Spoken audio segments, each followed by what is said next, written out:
कहते हैं मिट्टी में जान होती है। वो मिट्टी जो भगवान की मूर्तियां बनाती है, वही मिट्टी टूटे हुए दिलों को जोड़ने की ताकत रखती है। आज की ये कहानी भी उसी मिट्टी की है, ठाकुर हवेली की, जहां आहाना, मिली और बाकी बहुएं अपने हाथों की मेहनत से नई दुनिया गर रही थीं। दिन ढल चुका था। सूरज की आखिरी किरणें हवेली की ऊंची दीवारों पर सुनहरी लालिमा बिखेर रही थीं। आहाना, मिली, राधा, सीमा और पूजा बाजार से लौट रही थीं। उनके हाथों में थैलियां थीं, जिनमें उनकी बनाई मूर्तियों की बिक्री से मिली पहली कमाई थी। चेहरों पर पसीना था, लेकिन उस पसीने के साथ गर्व की चमक भी। रास्ते में लोग तारीफें करते नहीं थक रहे थे। अरे बहन, ये मूर्ति तो मानो जिंदा हो। आप लोगों के हाथों में तो वरदान है। आहाना के होठों पर हल्की मुस्कान थी। उसने मन ही मन कहा, आज हमने साबित कर दिया कि औरतें अगर ठान लें तो किसी की मोहताज नहीं रहती। हवेली के आंगन में बैठी थी दुर्गा देवी, घर की सबसे बुजुर्ग लेकिन सबसे समझदार शख्सियत। जैसे ही बहुएं अंदर आईं, उनके चेहरे खिल उठे। आओ बेटियों, उन्होंने कहा, देखा ना, जब हाथ मेहनत करते हैं और दिल साफ होता है तो भगवान खुद आशीर्वाद देते हैं। आहाना ने झुककर उनके पैर छुए। माँ जी, आपका विश्वास ही हमारी असली पूंजी है। पास ही मिली खड़ी थी, वो मिली जो अभी अभी विधवा हुई थी। पति की मौत के बाद पहली बार उसके चेहरे पर एक हल्की सी शांति आई थी। पर हवेली के हर कोने में सबके दिल इतने साफ नहीं थे। छाया में खड़ी थी बुआ जी, वो औरत जिसके दिल में नफरत और जलन का जहर सालों से पल रहा था। वो बहुओं की हंसी देखकर तिल मिला उठी। धीरे से बुदबुदाई, मिली की हिम्मत तो देखो। पति का श्राद्ध भी पूरा नहीं हुआ और बाजार में घूम रही है। अब यह मूर्तियां बनाएगी और घर चलाएगी। घर की इज्जत का क्या? वो आगे बढ़ी और मिली के सामने जाकर ताने भरे लहजे में बोली, अरे बहन, किसी का पति मर जाए तो औरत 7 पर्दों में छुप जाती है, और ये तो मेले लगाकर आई है। बदचलन। इसी की वजह से एक दिन यह हवेली मिट्टी में मिल जाएगी। सन्नाटा छा गया। सभी औरतें चुप थीं। मिली की आंखों में आंसू आ गए, लेकिन उसने कुछ नहीं कहा। उसकी चुप्पी में भी सम्मान था और दर्द भी। पर बुआ जी की बात यहीं खत्म नहीं हुई। रात ढलते ही वो अपने भतीजे पोल्टू के कमरे में गईं, वही निकम्मा जो हर साजिश में उनका साथ देता था। धीरे से बोली, सुनो पोल्टू, अगर मिली रही तो हमारा नाम डूब जाएगा। पड़ोसी आलोक को बुलाओ, उसे कुछ पैसे दो और कहो आज रात मिली के कमरे में जाए। बस थोड़ी बदतमीजी कर दे, फिर मैं देखती हूँ कैसे नहीं निकालती उसे हवेली से। पोल्टू मुस्कुराया, समझ गया बुआ जी, कल सुबह तक हवेली में तूफान मचा दूंगा। रात का सन्नाटा भारी था। हवेली के बाहर हवा में ठंडक थी, लेकिन मिली के कमरे में डर का पसीना था। वो अपने पति की तस्वीर के सामने बैठी धीरे से बोली, काश तुम होते तो यह सब ना सहना पड़ता। तभी दरवाजा चरमराया। मिली का दिल जोर से धड़क उठा। कमरे में आलोक दाखिल हुआ, शराब और लालच से भरी आंखों वाला। कितनी सुंदर हो तुम, वो हंसा, अकेलापन दूर करने आया हूँ। मिली पीछे हटी, कौन हो तुम? यहाँ से निकलो। वो आगे बढ़ा, हाथ उसके कंधे तक पहुंचा ही था कि मिली चीख उठी, बचाओ। पूरा घर गूंज उठा। आहाना, अर्जुन और दुर्गा देवी दौड़ते हुए कमरे में पहुंचे। मिली कांपती हुई दुर्गा देवी से लिपट गई। माँ, कोई था कमरे में? कोई था। कमरे में सन्नाटा था, लेकिन वहां अब कोई नहीं था। बुआ जी तुरंत बोली, देखा, झूठा ड्रामा। अपना आशिक बुलाया और अब नाटक कर रही है। इस औरत को अभी के अभी निकालो हवेली से। पोल्टू ने हामी भरी, हाँ बुआ जी, अब इज्जत का सवाल है।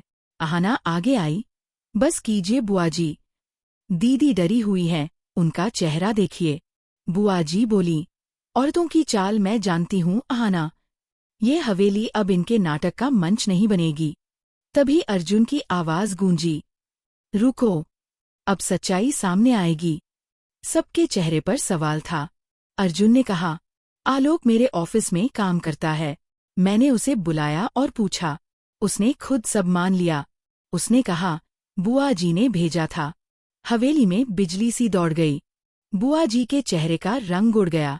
दुर्गा देवी ने कांपती आवाज में कहा, हे भगवान, ये क्या किया बहन? बुआ जी ने सिर झुका लिया। अर्जुन आगे बढ़ा, माफ करना मिली, मैंने भी तुम्हें गलत समझा। मिली की आंखों से आंसू बह निकले।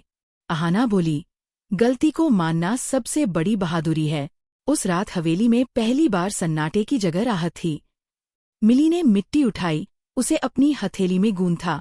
वो बोली, अब यह मिट्टी सिर्फ मूर्ति नहीं बनाएगी, यह औरतों की पहचान गढ़ेगी। सुबह का सूरज ठाकुर हवेली के आंगन में जैसे नया जीवन लेकर आया था। बीती रात के तूफान के बाद अब चारों तरफ सुकून था। हवा में अब डर नहीं, उम्मीद थी। अहाना ने आंगन की मिट्टी उठाई, उसे अपनी हथेली में मसलते हुए बोली, अब यह मिट्टी हमारी ताकत बनेगी। माँ जी, हर औरत के आत्मसम्मान की मूर्ति यहीं से बनेगी। दुर्गा देवी की आंखें गर्व से चमक उठीं। बिल्कुल बेटा, उन्होंने कहा, जब स्त्रियां एकजुट होती हैं तो ईश्वर भी उनके साथ होता है। यह हवेली अब सृजन की शरण स्थली बनेगी। मिली ने धीरे से मुस्कुराकर कहा, हम अपने जैसी हर औरत को सिखाएंगे माँ जी, ताकि कोई विधवा, कोई बहन या कोई बेटी खुद पर शर्म ना करे। अर्जुन चुपचाप खड़ा था। वह सोच रहा था, कैसे कल तक यह हवेली झगड़ों से गूंजती थी और आज यहाँ विश्वास की गूंज सुनाई दे रही है।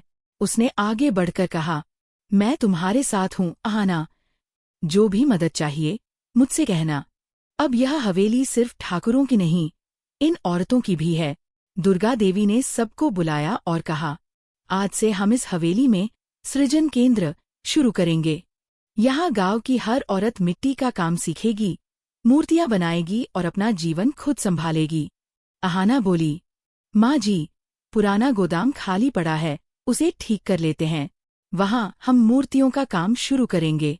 मिली ने जोड़ा, और हम उस जगह का नाम रखेंगे सृजन प्लस, जहाँ मिट्टी से आत्मसम्मान बनेगा। अर्जुन ने तुरंत कहा, फाइनेंस की चिंता मत करो, मैं देख लूंगा। अहाना प्लान बनाए, मिली डिजाइन संभाले और बाकी बहुएं सेल्स करें। बस फिर क्या था, हवेली में एक नई हलचल शुरू हो गई। पुराने गोदाम की दीवारें साफ की गई, उन पर हल्के गुलाबी और पीले रंग का नया जीवन चढ़ा दिया गया। फर्श पर मिट्टी की खुशबू फैल गई। हर सुबह औरतें वहां आतीं, कोई विधवा, कोई माँ, कोई बेटी, सब अपने अपने दर्द और सपनों को उस मिट्टी में मिलाकर मूर्तियों का आकार देने लगी। हर मूर्ति मानो किसी कहानी का चेहरा होती। कहीं उम्मीद थी, कहीं संघर्ष, कहीं आंखों में उड़ान। हवेली का आंगन अब हंसी से भर गया था। कभी जिन दीवारों पर साजिशें पलती थीं, अब वहां गीत गूंजने लगे थे। मिट्टी में है जान, मिट्टी में है पहचान। लेकिन समाज की आंखों को औरतों की उड़ान कभी रास नहीं आती। गांव के कुछ पुराने ठाकुर समर्थक यह सब देखकर भड़क उठे। औरतों का राज चलेगा अब, मूर्तियां बेचेंगी, पैसे कमाएंगी, ये तो मर्दों की इज्जत पर धब्बा है। अर्जुन ने ये बातें सुनी तो उसका खून खौल उठा। पंचायत चौक पर जाकर बोला, सुन लो सब, अगर कोई औरतों के खिलाफ बोलेगा तो मुझसे बुरा कोई नहीं होगा। औरतों की मेहनत इज्जत है, गुनाह नहीं। उस दिन पहली बार लोगों ने देखा कि ठाकुर हवेली का बेटा अपनी औरतों के हक के लिए पूरे गांव के सामने खड़ा था। धीरे धीरे सृजन केंद्र की पहचान फैलने लगी।